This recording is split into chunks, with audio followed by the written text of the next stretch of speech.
আমাদেরকে ফিরে যেতে হবে আমাদের রবের কাছে। আমরা কেউ আজীবন থাকতে আসি নাই। থাকতে পারবো আজীবন? দাদা চলে গেল, বাবা চলে গেল, মা চলে গেল, মামা চলে গেল, খালু চলে গেল, এরপর আমাদের টনক নড়ে না, তাই না? পাগল পড়া হয়ে আছে এই পৃথিবীর জন্য। মরতে যে হবে এটা ভাববার সময়টুকু আমাদের নেই। আমরা ব্যস্ত আমাদের ক্যারিয়ার নিয়ে, আমাদের লাইফ নিয়ে, আমাদের সমাজ নিয়ে, আমাদের ফ্যামিলি নিয়ে, আমাদের সন্তান আর সম্পদ নিয়ে আমরা super busy. We are leading a very super busy life. We don't have even a single time to think about death. মৃত্যু নিয়ে ভাবার একটা মুহূর্ত আমাদের নাই। কিন্তু পৃথিবীর সবচেয়ে সুনিশ্চিত বিষয় হচ্ছে মৃত্যু, ঠিক কি না? The most certain thing in our life is death. আমাদের জীবনের সবচেয়ে সুনিশ্চিত বিষয় হচ্ছে মরণ। মরবই আমরা। And the most uncertain thing in our life is the time of death. আর আমাদের জীবনের সবচেয়ে অনিশ্চিত বিষয় হচ্ছে মৃত্যুর সময়। আমরা জানি না। মরবো যে এটা জানি, জানেন না? কিন্তু কখন মরবো এটা জানি? এই সূরাটা আপনারে এই জিনিসটা জানান দিতে এসেছে যে দুনিয়ার সম্পদ, লোভ, লালসা এগুলো নিয়ে পড়ে থেকো না। এই যে আমাদের ফ্যামিলি, আমাদের বাচ্চা কাচ্চা, আমাদের এত টাকা পয়সার হিসেব, মাস শেষে বাড়ি ভাড়া, গ্যাসের বিল, এইটা সেটা, আপনি কি মনে করছেন যে আপনি চলে গেলে এগুলো থেমে থাকবে? কিছুই থেমে থাকবে না, সব চলবে আগের মতো, থাকবেন না আপনি। এজন্য শাহাদাত ফয়সাল ওনার ফেসবুকে সর্বশেষে লিখে গিয়েছিল, আমি হীন দুনিয়া, মানে এমন দুনিয়া যেটাতে আমি নাই। সব চলে, সকাল গড়িয়ে বিকেল হয়, শীত শেষে গ্রীষ্ম আসে, দিন শেষে রাত নামে, সব চলে, নাই শুধু আমি। চিল্লায় বলেন ঠিক কিনা? তো এজন্য এগুলি একটু ভাবেন। অনেক ব্যস্ত আমরা। এই দুনিয়ার পুরো জীবনটা এটা হচ্ছে লালসাময় একটা জীবন। লোভ, মরিচিকা, মায়াজাল, এই মায়াজালে আমরা আটকে আছি। ফলে মৃত্যুর কথা আমরা ভুলে গিয়েছি। পাগলের মতো ছুটছি, আরো টাকা লাগবে, আরো খ্যাতি লাগবে, আরো যশ লাগবে, আরো দাপট লাগবে আমার। এত টাকা দিয়ে কি হবে? এত সম্পদ দিয়ে কি হবে? এত ব্যস্ততা দিয়ে কি হবে তোমার? স্টপ! থামুন, অনেক হয়েছে। আচ্ছা থামুন। Take a rest, take a breath and think about death. Think that you have to go back to your Lord. একটু বসেন না, একটু ভাবেন যে আমাকে চলে যেতে হবে, চলে যেতে হবে। এই কোলাহল, এই ব্যস্ততা এগুলো থাকবে, থাকবো না আমি। সাইয়েদনা ওমর ফারুক বলেছেন, মুতু ক্বাবলা আন তামুতু, মরার আগে একবার মরো। হাসিবু ক্বাবলা আন তুহাসাবু আলাইকুম, তোমার হিসাব নেওয়ার আগে তুমি একবার নিজের হিসাবটা করো না। কাগজ বের করে একটু লিখো না কি কি ভালো কাজ করছিলা, যেগুলো দিয়ে নাজাতের ওসিলা হতে পারে। 1 2 3, আর কি কি আকাম কুকাম করছো দেখো না, লিখে দেখো তোমার অবস্থাটা কি। মরার আগে একবার মরো। মরার আগে খাটের মধ্যে শুয়ে শটান করে চোখ বন্ধ করে একবার মরার ভান করে দেখেন কেমন লাগে। চোখটা বন্ধ করেন আর ভাবেন আপনি নাই, কি কি হতে পারে ভাবেন। আপনার ছেলে মেয়েরা কান্না জুড়ে দিবে, আপনার প্রাণের স্ত্রী বিলাপ শুরু করে দিবে, বন্ধু বান্ধবের চিৎকার আর মাতম, স্থানীয় এলাকার মসজিদে ঘোষণা, অমুক এলাকার নিবাসী অমুক ভাই অমুকের ছেলে অমুক দুনিয়ায় নাই। সব আত্মীয়রা চলে আসবে, ফেসবুকে স্ট্যাটাস দেয়া হবে, সবাই সবাইকে জানাবে বিকাল 4টায় অমুক হাই স্কুল ময়দানে আপনার জানাজা। ছুটে আসবে, সবাই ছুটে আসবে আপনাকে শেষ বিদায় দিতে, গুড বাই জানানোর জন্য, আল ওয়াদা, বিদায় জানাতে আসবে সবাই। 4 তাকবীর দিয়ে আপনার জানাজা হবে, অশ্রুসিক্ত জানাজায় আপনার বিদায় হবে। কাঠের খাটিয়ার মধ্যে করে কাঁধে তুলে আপনারে কবরে নেওয়া হবে। আগে থেকে খুঁড়ে রাখা কবরটার মধ্যে আপনারে বিছিয়ে দেয়া হবে। বাঁশের কচি দিয়ে তার উপরে মাটির চাপা দিয়ে সব চলে যাবে। ভাবেন না একবার চোখ বন্ধ করে, this is the circle of life, this is the nature of life. এটা সবার হবে, আমার হবে, আপনার হবে। এত মায়া, এত ভালোবাসা কই যাবে? কেউ থাকবে না। সবাই আপনার অন্ধকার কবরে রেখে দিয়ে চলে আসে। উপরে বাঁশের কঞ্চি, তার উপরে মাটির চাপা, অন্ধকার আর অন্ধকার। এই অন্ধকার যেন শেষ হতে চায় না, শুধুই অন্ধকার, ঠিক কি না? এজন্য আমাদের চলে যেতে হবে। দাদা গেল, চাচা গেল, মামা গেল, আমাদেরকেও যেতে হবে। জোরে কোন ঠিক কি না? একদিন মাটির ভেতরে হবে ঘরে মন আমার, কেন বন্ধ দালান ঘর, প্রাণ পাখি উড়ে যাবে পিঞ্জর ছেড়ে,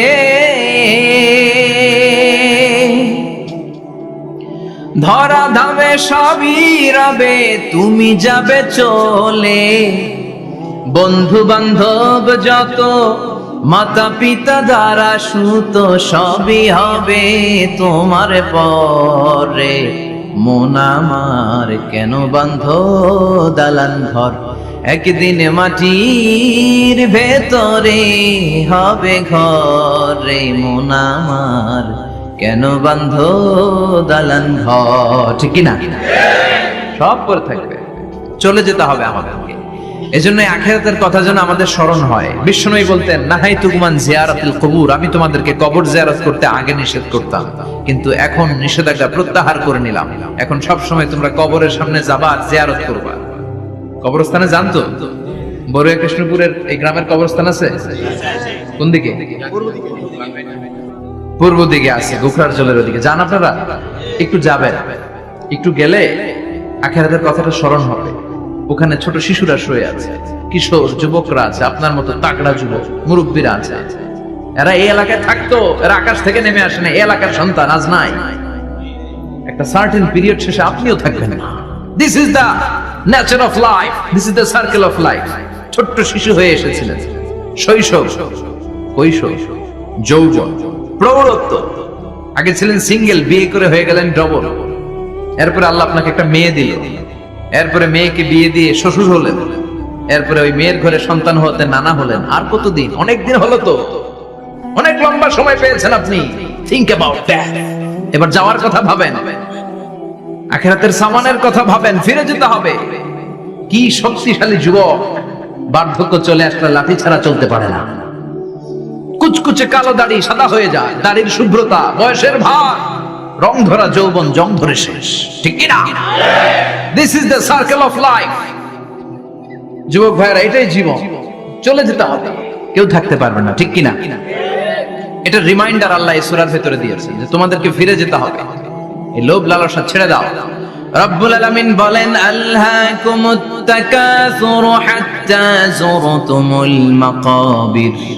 ও গোলাম, দুনিয়ার সম্পদ, লোভ লালসা তোদেরকে পাগল বানিয়ে দিয়েছে। এই লোভ পাগলামি কোনোদিন তোদের থামবে না যতদিন না তোরা কবরে ঢুকবি। ঠিক কি না? কার কথা?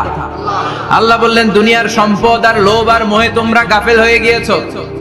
আখিরাতের কথা বেমালুম তোমরা ভুলে গিয়েছো, কিন্তু আখিরাতে তোমাদের যেতেই হবে, কবরের বাড়িতে তোমাদের ঢুকতেই হবে। ঠিক কি না? যেতেই হবে। আমরা ভুলে যাই। আলহাকুমুত তাকাসুর, অতিরিক্ত পাওয়ার লোভ, বেশি বেশি খাওয়ার লোভ, বেশি বেশি জমানোর লোভ মানুষকে গাফেল বানিয়ে দিয়েছে। এটা মানুষের স্বভাব। আরো চাই, আরো চাই, এই স্বভাবটা আছে না নাই?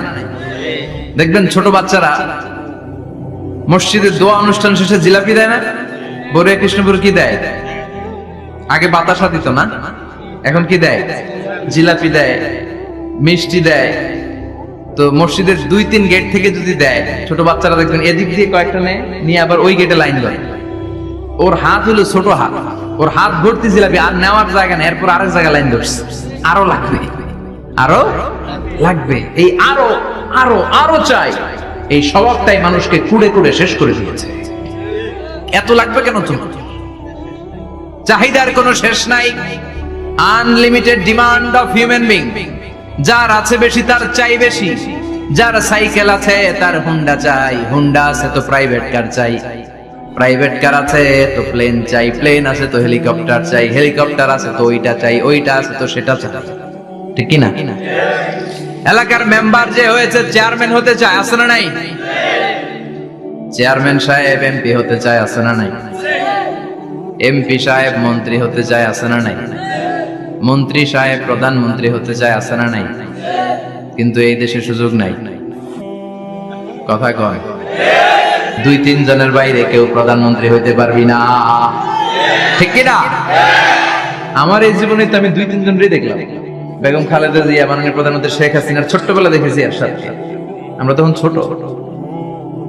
তো মানুষের চাহিদার কোনো শেষ নাই। যার আছে বেশি তার চাই বেশি। এজন্য বিষ্ণু বলেছেন, উনজুরু ইলা মান হুয়া আসফালা মিন, তোমার চেয়ে যে খারাপ আছে ওর দিকে তাকাও। ওয়ালা তানজুর মান হুয়া আ'লা মিন, তোমার চেয়ে যে ভালো আছে ওর দিকে তাকায়ও না। তোমার চেয়ে যে খারাপ অবস্থানে আছে ওর দিকে তাকাও। অনেকে নিজের অবস্থান নিয়ে সুখী না, এরকম আছে না নাই? আল্লাহ আমার এটা দিল না রে, ওইটা দিল না রে, পাইলাম না রে, কিচ্ছু হয় না, কি করবো জীবন, হতাশ। আসলে আছে কিন্তু অনেক, কিন্তু শুকরিয়া নাই, টাকা, ঠিক কি না? নিজের অবস্থান নিয়ে সুখী না, কিন্তু অনেক লোক আছে তারা আপনার অবস্থানে পৌঁছতে চায়। তাদের দিকে তাকিয়ে দেখেন, আপনি যে অবস্থানে আছেন এই অবস্থানে পৌঁছাটা অনেকের কাছে স্বপ্ন। তারা প্রতিনিয়ত সংগ্রাম আর স্ট্রাগল করে যাচ্ছে আপনার অবস্থানে পৌঁছতে, আর আপনি এটা নিয়ে সন্তুষ্ট না। শেখ সাদির নাম শুনেছেন? বালাগাল উলা কাশাফাত দুজা, এই কবিতাটার রচয়িতা ইরানের বিখ্যাত এক কবি। উনি একবার আর্থিক সমস্যার মধ্যে দিয়ে সময় কাটাচ্ছেন, টাকা নাই, পয়সা নাই, পায়ে দেওয়ার মতো জুতা নেই। উনি খুব দুঃখ পেলেন, হায় রে, আমি ইরানের এত বড় কবি, আমার পায়ে দেওয়ার মতো জুতা নাই। দুঃখ ভরা মন নিয়ে রাস্তায় হাঁটতে বেরোলেন। হাঁটতে হাঁটতে হঠাৎ দেখলেন একটা লোক শুয়ে শুয়ে কাঁদছে, ওই লোকটার দুইটা পাই নাই, পাই নাই। উনি সেজদায় পড়ে গেলেন, আল্লাহর কাছে ক্ষমা চাইলেন, আল্লাহ অনেক দিয়েছো, শুকর আলহামদুলিল্লাহ। এজন্য যেই পরিস্থিতিতেই থাকি না কেন আমরা কি পড়বো? জোরে বলেন, কি পড়বো? এজন্য আল কানাজু মিনাল ইসলাম, অল্পে তুষ্ট থাকার নাম হলো ইসলাম। সম্পদ লাগবে কিন্তু সম্পদের পাহাড় লাগবে না, ঠিক কি না? অল্প খান, অল্প পড়েন, অল্প জামান, অল্পের ভেতরে বরকত ঢুকায়া দিছে কে? দেখবেন যাদের সম্পদ অল্প তারা সুখী বেশি। জরিপে এটা দেখা গিয়েছে, অনেক সার্ভেতে এটা এসেছে, যারা সম্পদশালী এরা দুঃখী বেশি, এদের দুঃখ বেশি, টেনশন বেশি। খুব স্বাভাবিক, টাকা যার বেশি রোগ তার বেশি, টাকা যার বেশি টেনশন তার বেশি, টাকা যার বেশি ঘরে শান্তি তার কম। আছে না নাই? ঘরের ভেতরে অশান্তি, ছেলে কথা শোনে না, ছেলে টানে গাঞ্জা, মেয়ে করে পরকিয়া, আছে না নাই?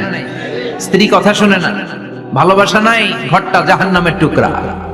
রোগ বালাই, এক একটা হসপিটাল বিল পরিশোধ করতে মাসে 5 লাখ 10 লাখ, আছে না নাই? কিছু খেতে পারে না, ডাক্তার একেবারে ডায়েট মেনু বেঁধে দিয়েছে, ডায়েট, ভেরি ডায়েট মেনু, এটা এটা এটা এটা কিছুই খাবেন না, শুধু গরু খাবেন না, খাসি খাবেন না, চিংড়ি খাবেন না, খালি ঘাস খাবেন, ইচ্ছে মতো ঘাস খাবেন, মানে ঘাস জাতীয় যত আইটেম আছে সব খাবেন, শাক খাবেন, সবজি খাবেন, সালাদ খাবেন, গরু, চিংড়ি, মুরগি, গোশত, ইলিশ কিছু খেতে পারে। তাহলে রোগ বেশি, খাওয়ার মজা নাই, ঘরে সাংসারিক শান্তি নাই, খালি ব্যারাম আর ব্যারাম, ঠিক কিনা? কিন্তু সম্পদের পাহাড় গড়েছে। আর অল্প যারা খায়, অল্প পড়ে, রিকশাওয়ালা, কুলিওয়ালা, অল্প বেতনের চাকরি, কিন্তু হক হালালি মেনে চলে, দেখবেন শান্তি আছে অনেক। হ্যাঁ, বাসা ভাড়া দেয়, ফ্যামিলি চালায়, বাচ্চাদের স্কুল বিল, এরপরও মাস শেষে 1-2 হাজার টাকা হাতে থেকে যায়। আর ওর প্রতি মাসে 10 কোটি টাকা ইনকাম, তারপরও ব্যাংকের ঋণ আছে না নাই? সুখ কারে বলে? কিভাবে আপনি সুখকে ডিফাইন করবেন? সুখ তো টাকায় কিনা যায় না, শান্তি টাকা দিয়ে হয় না, শান্তি দেওয়ার মালিক কে? শান্তি আছে অল্প খেয়ে শুকর করার মধ্যে, শান্তি আছে আলহামদুলিল্লাহর মধ্যে, চিল্লায় বলেন ঠিক কিনা? এজন্য অল্প খাবো, অল্প পড়বো, অল্প জামাবো, অল্পের ভেতরে বরকত দিয়েছে কে? দেখেন ধনী ভাইরা খেতে পারে না, কিন্তু রিকশালার কি সমস্যা হয়? রিকশালারা সব খেতে পারে, কুলিওয়ালা, দিনমজুর, এরা একেবারে স্লিম সুঠাম দেহি, মেদহীন পেট, পেটে কোনো মেদ নাই, ভুঁড়ি নাই। আর কোটিপতিদের মেদ আছে না নাই? এত বড় বড় পেট, ঠিক কিনা? আমাদেরও পেট আছে, তবে হালাল পেট, এটা হারাম টাকা দিয়ে এই ভুঁড়ি বানাই নাই আমরা, চিল্লে বলেন ঠিক কিনা? রিকশাওয়ালা, কুলিওয়ালা নিজেও নামাজ পড়ে, বউও নামাজ পড়ে, বাচ্চাটাও নামাজ পড়ে, রিকশা চালায় আর জিকির করে লা ইলাহা ইল্লাল্লাহ, লা ইলাহা ইল্লাল্লাহ মুহাম্মাদুর রাসূলুল্লাহ সাল্লাল্লাহু। সুখ আর শান্তি, তাদের ঘরে সুখ। ধনী, কোটিপতি, ভিআইপি, সিআইপি, এদের রাতে ঘুম নাই, 1 ঘন্টা ঘুমানোর জন্য 4টা ট্যাবলেট খাওয়া লাগে, এরকম আছে না নাই? কিন্তু ঘুমের জন্য যে ট্যাবলেট খাওয়া লাগে রিকশাওয়ালা এটা জানেই না। ওর যেখানে রাইত ওইখানেই, ওর মাথা বিছনায় লাগতে দেরি, ওর ঘুম আসতে দেরি হয়, ওর ঘুমে নাকের ডাকের আওয়াজে ট্রাকের ইঞ্জিনও ফেল। সুবহানাল্লাহ পড়ে। এজন্য অনেক বেশি সম্পদের পাহাড় করা লাগবে, এই চিন্তা যেন আমাদের মাথায় না আসে। চিল্লায় বলেন ঠিক কিনা?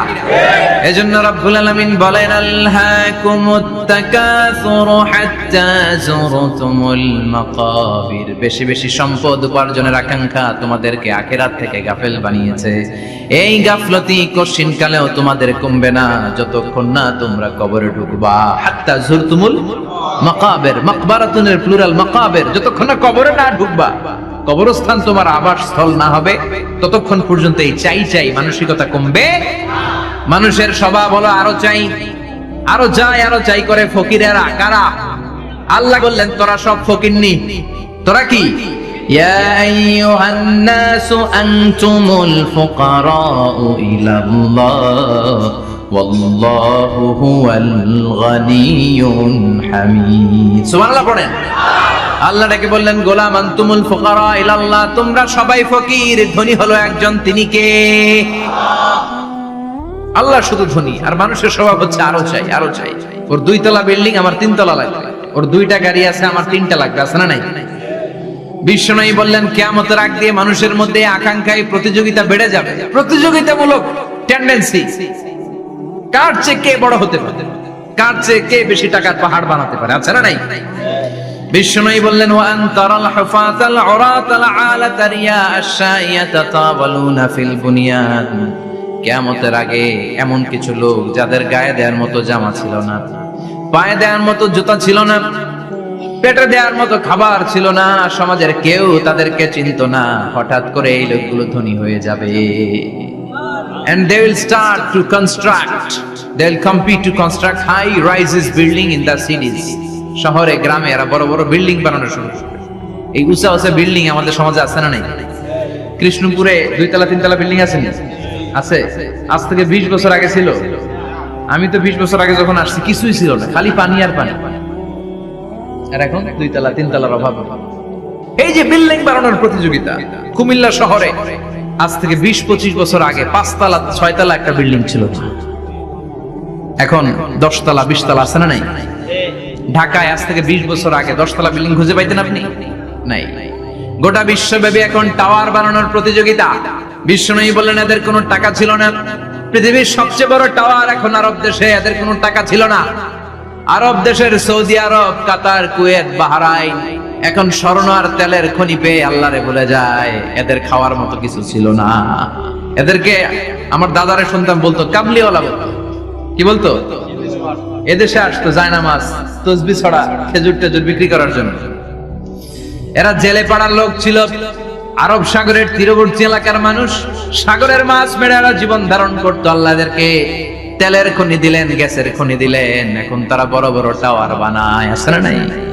বুর্জ আল খলিফা, কি উঁচা বিল্ডিং, 828 মিটার উঁচু।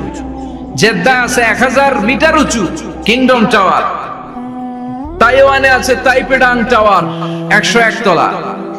মালয়েশিয়া আছে পেট্রোনাস টুইন টাওয়ার 88 তলা। চায়নাতে আছে সাংহাই টাওয়ার, একটার পর একটা টাওয়ার। প্রতি বছর অ্যানাউন্স করতেছে যে ওদেরটা আছে আমাদেরটা বড় বানাবো। কাতার কয় ওরা বানাইলে আমরা পারবো না কেন, আমরা বানাবো আরো বড়। আছে না নাই? শাগালাতুমুত তাকাসুর, যে আরো লাগবে, আরো বড় হতে হবে, এই টেন্ডেন্সি মানুষকে আখিরাত থেকে একেবারে গাফেল বানিয়ে দিয়েছে। চিল্লায় বলেন ঠিক কিনা? টাকার পাহাড় বানাতে চায়, দরকার থাকলেও চায়, না দরকার থাকলেও চায়। বর্তমান পৃথিবীর সবচেয়ে ধনী লোকটার নাম জানেন? কি নাম? হ্যাঁ, বিল গেটস। ওর যে কত টাকা ও নিজেও জানে না। ওর পকেট থেকে যদি $100 একটা বান্ডিল পড়ে যায়, এটা তুলতে ওর যত সময় লাগবে, ও না তুলে যদি হেঁটে, যে আইডিয়া নিয়ে হাঁটতেছিল ওইটা নিয়ে হাঁটে, ওদিকে আরো বেশি ইনকাম হয়ে যাবে। এত টাকা তার, এটা তোলার সময় তো তার নাই। ওয়ারেন বাফেট নাম শুনছেন? হাজার হাজার কোটি ডলারের মালিক। Prince Walid bin Talal, Saudi ধনকুবের নাম শুনেছেন? ওর একটা বিমান আছে, প্রাইভেট জেট প্লেন। এই বিমানটার 70% মেড অফ গোল্ড। বিমানের 70% স্বর্ণ দিয়ে বানানো। গত কয়েক বছর আগে আমি ব্রুনাই গিয়েছিলাম। ব্রুনাইয়ের সুলতানের নাম হাসান আল বালখিয়া। উনি একটা প্যালেস আরবিতে বলে কাসার, মানে হচ্ছে রাজপ্রাসাদ। পৃথিবীর সবচেয়ে বড় রাজপ্রাসাদ ব্রুনাইতে বান্দার সিরি বেগাওয়ানে অবস্থিত। আমি গিয়েছি ওখানে। প্রায় 1800 থেকে 2000 কক্ষ আছে ওই প্যালেসে, রাজপ্রাসাদে। ওই রাজপ্রাসাদের টয়লেটের কমোড গুলো মেড অফ গোল্ড, স্বর্ণ দিয়ে বানানো। নাউজুবিল্লাহ পড়বেন না? এই হাসান আল বালখিয়া নিজে বিমান চালায়, ওর সংগ্রহে 500টা রোলস রয়েস লাক্সারিয়াস কার আছে। 500 রোলস রয়েস। গুগল ইউটিউব যারা করেন সার্চ দিয়ে দেখবেন ওর কি পরিমাণে গাড়ি। রোলস রয়েস গাড়ি হচ্ছে one of the luxurious car in the world. Car ব্র্যান্ডের মধ্যে যত দামি কার ব্র্যান্ড আছে এর মধ্যে রোলস রয়েস একটা, যেগুলোর দাম কমসে কম এদেশের টাকায় 8 কোটি থেকে 10 কোটি টাকা। আচ্ছা বলেন, এই গাড়িগুলো যারা হাই প্রোফাইলের ভিআইপি, তারা ফ্যামিলির সবাইকেও যদি একটা করে গাড়ি দেয়, একজনের কয়টা গাড়ি দরকার? 5টা, 10টা, 20টা। বললাম যে 20টা গাড়ি লাগবে না, 500 গাড়ি দিয়ে উনি কি করবে? তার সংগ্রহে 500টা রোলস রয়েস। স্বর্ণেরও গাড়ি আছে, তার স্বর্ণের পালঙ্ক আছে, আমি দেখে এসেছি। পোরশে, ফারারে, লাম্বরগিনি, এই টাইপের যে ব্র্যান্ড গুলো আছে, অভাব নাই। তার মানে আছে, যার বেশি চায় তত বেশি। চিৎকার করে বলেন ঠিক কি না? এজন্য আল্লাহ বললেন আলহাকুমুত তাকাসুরু হাত্তা যুরতুমুল মাকাবির। দুনিয়ার লোভ তোমাদেরকে আখিরাত থেকে গাফেল বানিয়ে দিয়েছে। দুনিয়ার লোভ লালসার মধ্যে পড়ে আখিরাতকে বেমালুম তোমরা ভুলে গিয়েছো। এই গাফলতি কোনোদিন কমবে না যতদিন না তোমরা কবরে ঢুকো। ঠিক কি না? সম্পদ উপার্জনে ইসলাম বাধা দেয় না, কিন্তু সম্পদ হৃদয়ে স্থান দেয়া যাবে না।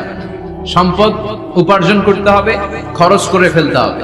বেশি সম্পদশালী হতে হলে আল্লাহর সন্তুষ্টির জন্য যাকাত দিতে হবে। কে দিতে হবে? দে যাকাত তোরা দে রে যাকাত, তোর দিল খুলবে পরে আগে খোলো খাত। দে যাকাত তোরা দে রে যাকাত। ঠিক কি না? দিল পরে খুলবে, আগে হাত খোলেন। হাত খুললে দেখবেন দিলটারে খুলে দিয়েছে কে? সাইয়েদনা মুসা আলাইহিস সালামের জামানায় ওনার চাচাতো ভাই ছিল মিশরের সবচাইতে বড় ধনী, যাকাত দেয় নাই। তার কি করুণ পরিণতি হয়েছে কোরআনে আছে না নাই? এত সম্পদ ছিল, তার সম্পদগুলো সে সিন্ধুকে আটকে রাখত। আর এই সিন্ধুকের চাবিগুলো আলগানোর জন্য, কাঁধে নেওয়ার জন্য 10 জন লোক লাগতো।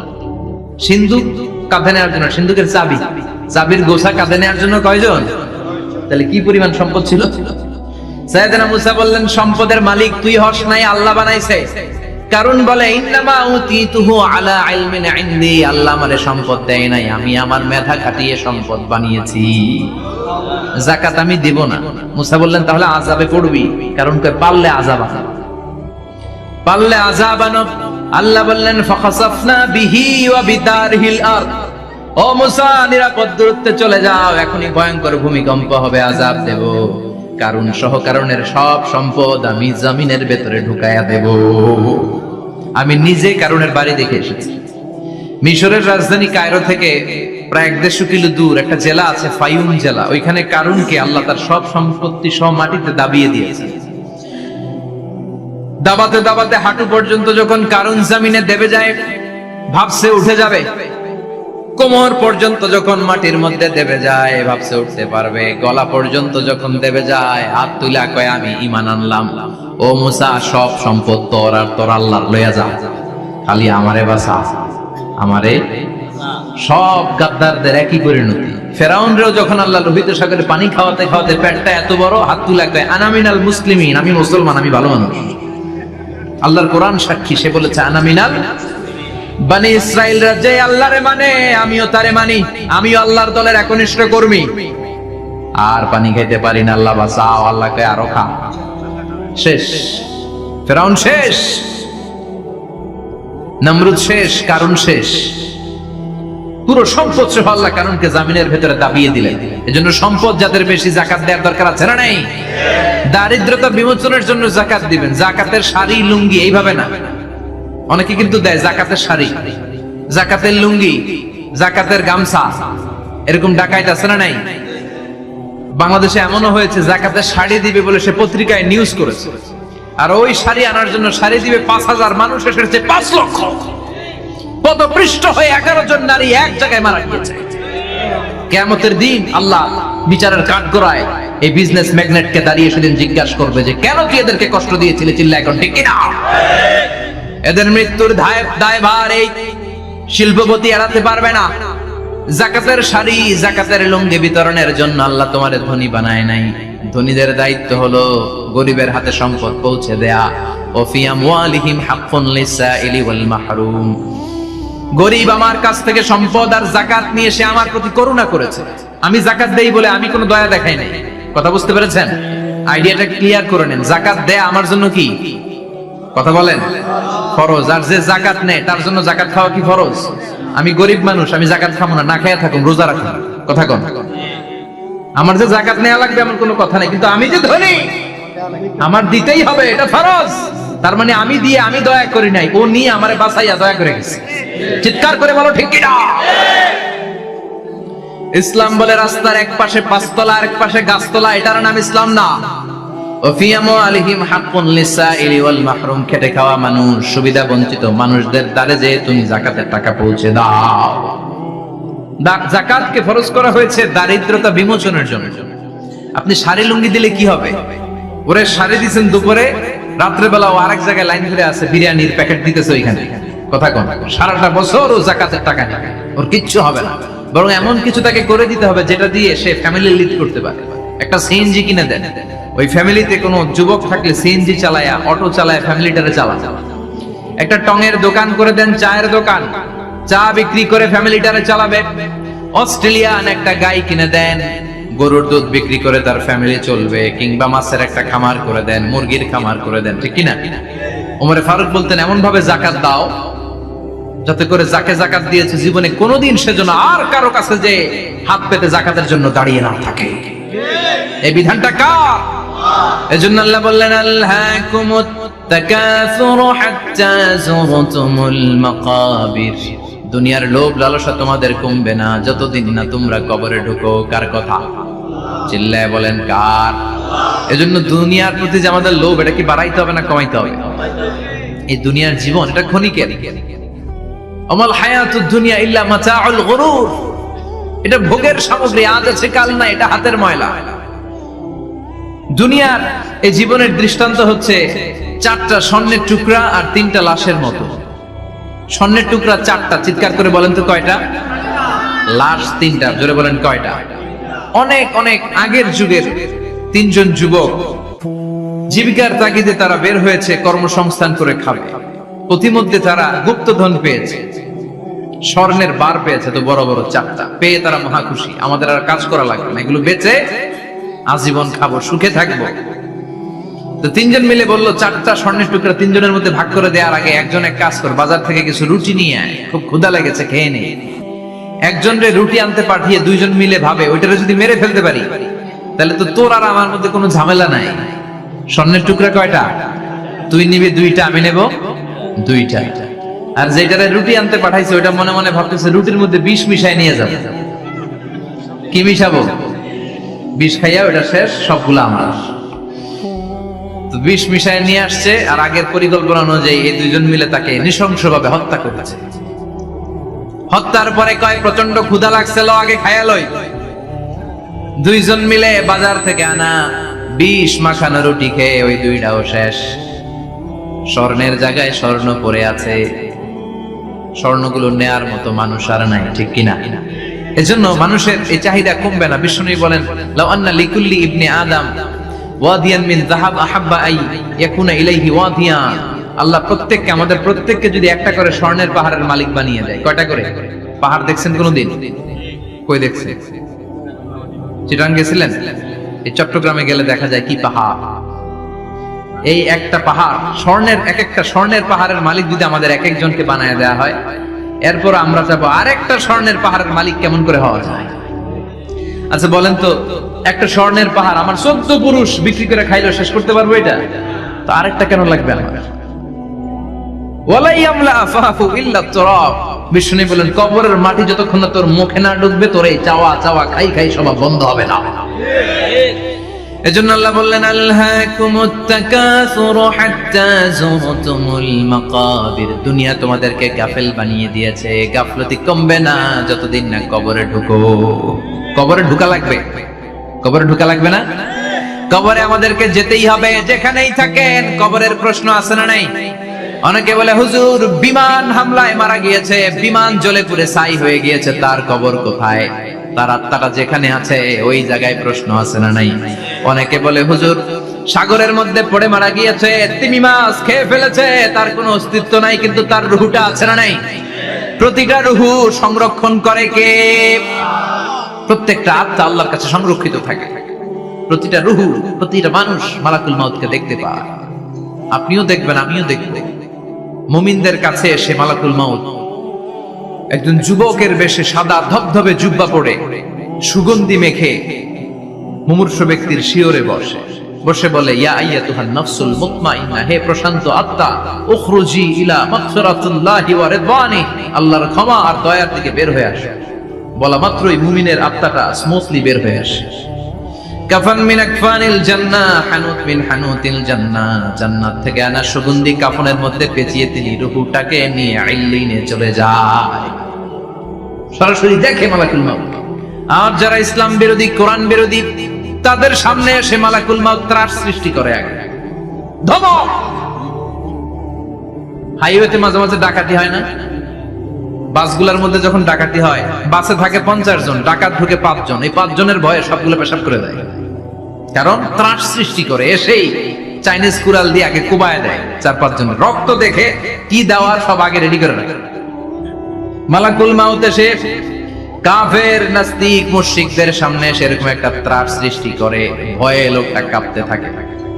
ওর কাছে ভদ্র ভাষায় কথা বলে না, সুন্দর জামা পরে আসে না, কালো কুচকুচে চেহারা, ভয়ঙ্কর একটা রূপ নিয়ে, আকৃতি নিয়ে ইসলাম বিরোধীদের মাথার সামনে আসে। দুর্গন্ধযুক্ত চেহারার দেহ নিয়ে ধমক দিয়ে বলে, ও পাপাত্তা, ইয়া আইয়াতুহান নাফসুল খাবিসা উখরুজি ইলা গাদাবিল্লাহ, হে পাপাত্তা, আল্লাহর রাগ, ক্রোধ আর গজবের দিকে বের হয়ে আয়। মুমিনের আত্মা বলার সাথে সাথে যেমনি মুমিনের দেহ থেকে বের হয়ে জান্নাতি কাফনের ভেতরে ঢুকে, কাফেরদের আত্মাও কি এরকম তাড়াতাড়ি বেরোতে চায় নাকি? কাফেরদের আত্মা বেরোতে চায় না। ডানে দৌড়, বায়ে দৌড়, সামনে দৌড়, পেছনে দৌড়, আহা, দৌড়াদৌড়ি করে। মালাকুল মাউত এটাকে টেনে হিচড়ে, একটা জীবিত ছাগলকে জবেহ না করে, জবাই না করে, তার চামড়া উল্টার দিকে টেনে হিচড়ে বের করলে ছাগলটা যত কষ্ট পায়, এর চেয়ে কমসে কম 70 গুণ বেশি কষ্ট দিয়ে কাফের, মুশরিক আর গাদ্দারদের রূহ কবজ করা হয়। আল্লাহ, এই পরিস্থিতি থেকে তুমি আমাদের বাঁচাও। মুমিনদের রূহ যেমনি কবজ হয়, ওইভাবে রূহ কবজের ব্যবস্থা করে দিও। ইমানের মৃত্যু নসিব করে দিও, শাহিদি মৃত্যু নসিব করে দিও। আমাকে শহীদ করে সেই মিছিলে শামিল করে নিও, যে মিছিলের নেতা মীর হামজা, হুবাইবে খাব্বাব, আল্লাহর কাছে ছিল অতি প্রিয়, শামিল করে নিও। আমাকে শহীদ করে সেই মিছিলে শামিল করে নিও। পড়েন আমিন। আরো জোরে পড়েন আমিন। তার মানে বিমান দুর্ঘটনায় হোক, কিংবা লঞ্চ ডুবিতে হোক, কিংবা আগুনে পড়ে হোক, কিংবা আত্মঘাতী হামলায় হোক, যে যেখানেই মারা যায়, কবরের 3টা প্রশ্ন তার জন্য আছে না নাই? ইসলাম বিরোধীদের জন্য প্রশ্ন 3টা, আপনারা যারা মুমিন তাদের জন্য 4টা, আপনাদের জন্য একটা বেশি। আলহামদুলিল্লাহ। কোন কবরে এসে প্রথম প্রশ্ন করবে মুনকার নাকির, যখন চলে আসবে 40 কদম, যখন আত্মীয় স্বজনরা লাশটাকে কবরের মধ্যে দিয়ে 40 কদম চলে যায়, তখনই ফেরেশতা চলে আসে। শেষ, সব শেষ। এসেই পরীক্ষা শুরু। মার রব্বুক, তোর রবের নাম কি? চিল্লায় বলেন, আমাদের রবের নাম কি? আমরা বলবো রব্বি আল্লাহ, আল্লাহ আমারে রব। তোমার দুনিয়াতে আমি যেদিকে তাকাই, অথই নিয়ামতে ডুবে আছি সবাই। পাখপাখালির গানে শুনি তাসবিহ কল রব, তাসবিহ কল রব, আল্লাহ আমারে রব। প্রথম প্রশ্ন, তোমার রব কে? আমরা বলবো আমাদের রব আল্লাহ। দ্বিতীয় প্রশ্ন, ওমা দীনু, তোমার ধর্মের নাম কি? আমরা কি বলবো? তৃতীয় প্রশ্ন, বিশ্বনবীর চেহারা দেখিয়ে বলা হবে, আতারিফু হাদার রাজুল, এই লোকটারে চিনো নাকি? আমরা বলবো চিনি, আমাদের প্রাণের নবী, ঠিক কি না? চাঁদের চেয়ে সুন্দর তুমি নবী আমার কামলিওয়ালা, দু জাহানের বাদশা তুমি প্যারা নবী সাল্লে আলা, চাঁদের চেয়ে সুন্দর তুমি, নবী আমার কামলিওয়ালা। ঠিক কি না? তিনটা প্রশ্নের যথাযথ উত্তর যখন দিয়ে দিলেন, আপনার জন্য অতিরিক্ত আরেকটা প্রশ্ন করা হবে, ওয়ামা ইলমু, তোমার নলেজ কি? তিনটা প্রশ্নের উত্তর যে তুমি করতে পারলা, কিভাবে পারলা, কেমনে জানলা? নকল করে বলছো নাকি জেনে বুঝে আসছো? নকল হয় না এখন, মনে হয় এগুলো একটু কমছে। একটা সময় ছিল অনেক নকল হইতো, পাঞ্জাবের ভিতরে নকল, পকেটে নকল, টুপির ভিতরে নকল, মৌজার ভিতরেও নকল, এমনকি মেয়েরাও নকল করে পরীক্ষার হলে আসে না নাই? স্কেলের মধ্যে লিখে নিয়ে যায়, হাতের মধ্যে লিখে নিয়ে যায়, ওড়নায় লিখে নিয়ে যায়, কাপড়ে লিখে নিয়ে যায়, আসে না নাই? ফেরেশতারা বলবে নকল করছো নাকি? কেমনে জানলা? তিনটা প্রশ্নের উত্তর তুমি কেমনে বললা? আল্লাহ তোমার রব, ইসলাম তোমার ধর্ম, এই লোকটা বিশ্বনবী, কেমনে চিনলা? আপনাকে তখন বলতে হবে আমি কোরআন থেকে শিখেছি, আমি হাদিস থেকে শিখেছি, আমি ইসলাম জেনে বুঝে মেনেছি, আমি আন্দাজে কোথাও করি নাই। চিল্লায় এখন ঠিক কিনা? আপনাকে বলতে হবে, এজন্য শিখতে হবে, প্রতিনিয়ত ইসলাম সম্পর্কে জানতে হবে, আখের গোছাতে হবে, জীবনটাকে আলোকিত করতে হবে। চিল্লায় বলেন ঠিক কিনা? চারটা প্রশ্নই যখন হয়ে গেল, ফেরেশতারা বলবে আহলান ওয়া সাহলান ওয়া মারহাবান বিক, খোশামদেদ, কংগ্রাচুলেশন, খোশামদেদ, কংগ্রাচুলেশন, সব প্রশ্নের উত্তর তুমি পেরেছো। ফায়ুফসাহু লাহু কবরুহু 70 যিরান, আপনার কবরটারে 70 হাত লম্বা করে দেয়া হবে। ওয়া ইফতাহু লাহু বাবুন ইলাল জান্নাহ, আপনার কবর থেকে জান্নাতের দিকে দরজা খুলে দেয়া হবে। ওয়া ইউলবাসু মিন লিবাসি আহলিল জান্নাহ, জান্নাতের দুইটা রেশমি কাপড়ের পোশাক এনে আপনারে পরিয়ে দেয়া হবে। আর বলা হবে নাম কানাউমিল আরুস, ঘুমাও, sleep, you should get some sleep now, তোমাকে লম্বা সময় পাড়ে দিতে হবে, ঘুমাও। কানাউমিল আরুস, যেমনি বর বাসর রাতে আরামসে ঘুম দেয়, বাসর রাতে যেমনি বর কনেকে নিয়ে মধুর ঘুম দেয়, তুমিও ঘুমাও, কেউ তোমার ঘুম ভাঙবে না। কিয়ামতের জন্য ইসরাফিলের সিংহায় যে ফুৎকার আছে, ওই ফুৎকার ছাড়া কোনো কিছুই তোমার ঘুম ভাঙাতে পারবে না। আলহামদুলিল্লাহ পড়েন। আল্লাহ আমরাও যেন চারটা প্রশ্নের উত্তর দিয়ে লম্বা একটা ঘুম দিতে পারি, পড়ে না আমিন। ওয়া আম্মাল কাফির ওয়া আহলুশ শিমাল, আর ইসলাম বিরোধী যারা, তাদের সামনে আসবে মালাকান আসওয়াদান আজরাকান, কৃষ্ণ বর্ণের দেহ, নীলাভ বর্ণের দুটো চোখ, গায়ের রং কালো, চোখের রং নীল, দেখতে কেমন লাগে? আলিফ লাইলার ভূতের মতো। কথা কন, গায়ের রং কালো, চোখের রং নীল। ফেরেশতা দুইটা আসবে, এসে ত্রাস সৃষ্টি করবে, এসে বলবে বল তোর রবের নাম কি? মার রব্বুক। মুশরিক, কাফের, নাস্তিক এরা বলবে আমি জানি না আমার রবকে, আমি জানি না, আমি তো আজীবন শুধু চিয়ার করেছি, মদ খেয়েছি, আমি ধর্ষণে সেঞ্চুরি করেছি দুনিয়ার বুকে, আমি টেন্ডারবাজি করেছি, চাঁদাবাজি করেছি, আমি মাস্তানি করেছি, আমার দাপটে এলাকার ইসলাম প্রিয়রা বাসায় ঘুমাতে পারে না। আমি ছিলাম টেন্ডারবাজ, আমি ছিলাম গডফাদার, সন্ত্রাসীদের লিডার, আমি ছিলাম ডন 1 2 3 সব, আমি ছিলাম ডনের ডন, আমি ছিলাম মাস্তান, রংবাজ, রব টপ কি আমি তো জানি না। লাত্রি লাত্রি আমার জিজ্ঞেস করো না। আবার প্রশ্ন করা হবে ওয়ামা দীনুক, তোর ধর্মের নাম কি? বলবে লা আদরি, আমার কোনো ধর্ম নাই, আমার কোনো ধর্ম নাই, আমি শুধু মौज মাস্তিতে ছিলাম, আমি আনন্দ ফুর্তি করেছি, ইসলাম নিয়ে আমার মাথা ব্যথা ছিল না, আজীবন ইসলামরে আমি বাস দিয়েছি। চিল্লায় বলেন ঠিক কিনা? ইসলাম বিরোধীদের সাথে ছিল আমার চলাফেরা, আমার সব সাঙ্গপাঙ্গ ছিল গুন্ডা, বদমাশ, ইসলাম বিরোধী। রব কি, ইসলাম কি, এগুলো আমি জানি না। আমার এগুলো জিজ্ঞেস করো কেন? ধর্ম কি আমি জানি না, আমি কিচ্ছু মনে করতে পারছি না। 3 নাম্বার প্রশ্ন করা হবে আতারিফু হাদার রাজুল, দেখো তো এই লোকটারে চিনো কিনা? কয় না, চিনি না, তবে মনে হয় এই লোকটারে দুনিয়ার বুকে আমি গালি দিতাম, এই লোকটার বিরোধিতা করতাম, ব্লগের মধ্যে এই লোকটার ব্যাপারে কুৎসা রটনা করতাম, এই লোকটার কার্টুন বানিয়ে আমি হিংসা ছড়িয়ে দিতাম, এই লোকটার ব্যাপারে আমি এলাকার মধ্যে অপপ্রচার চালাতাম। ফেরেশতারা বলবে তাই, এই ছিল তোর ডিউটি, দাঁড়া এখনই আমাদের খেলা শুরু, এখনই শুরু। ফায়ুতরাকু বিমাতারিক মিন হাদিদ, লোহার একটা হাতুড়ি দিয়ে মাথা থেকে পা পর্যন্ত পিটানো হবে, পিটিয়ে ওর গোশতর হাড্ডিগুলোকে থেতলে ফেলা হবে। ওয়ায়ুকালু লিল আরদি ইলতাইমি, কবরের দুই পাশের মাটিরে বলা হবে এবার দুই দিক থেকে তোরা চাপ দে। চাপ দেয়া হবে, ধাক্কা ধাক্কি করেও সে সুবিধা করতে পারবে না। মাটি আস্তে আস্তে আস্তে আস্তে দেহের দুই দিকে লেগে এমন জোরে দুইটা চাপ দিবে, ফাতাখতালিফা আদলাউহু, তার ডান পাশের পাজরের হাড়টি বাম দিকে ঢুকে যাবে, বাম দিকের হাড়টি ডানে চলে যাবে। বিষ্ণুই বললেন এই হাতুড়ি দিয়ে পিটানোর শাস্তি, কবরের চাপ দেওয়ার শাস্তি চলতেই থাকবে হাত্তাল কিয়ামা, কিয়ামত পর্যন্ত। আল্লাহ এই কবরের শাস্তি থেকে আমাদের বাঁচাও।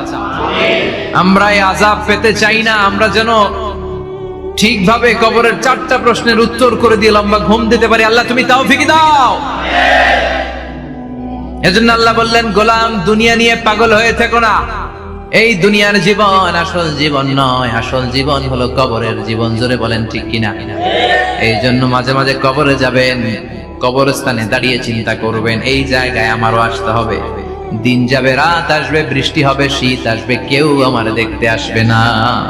একা থাকতে হবে, একা, বড় একা, অন্ধকার, বড়ই অন্ধকার। ওই কবরের জীবনের সামান গোছানোর দরকার আছে না নাই? ওই কবরে সুখে শান্তিতে থাকতে চাইলে নামাজ পড়ার দরকার আছে না নাই? কোরআন পড়ার দরকার আছে না নাই? ছেলে মেয়েগুলোরে মানুষের মতো মানুষ করার দরকার আছে না নাই?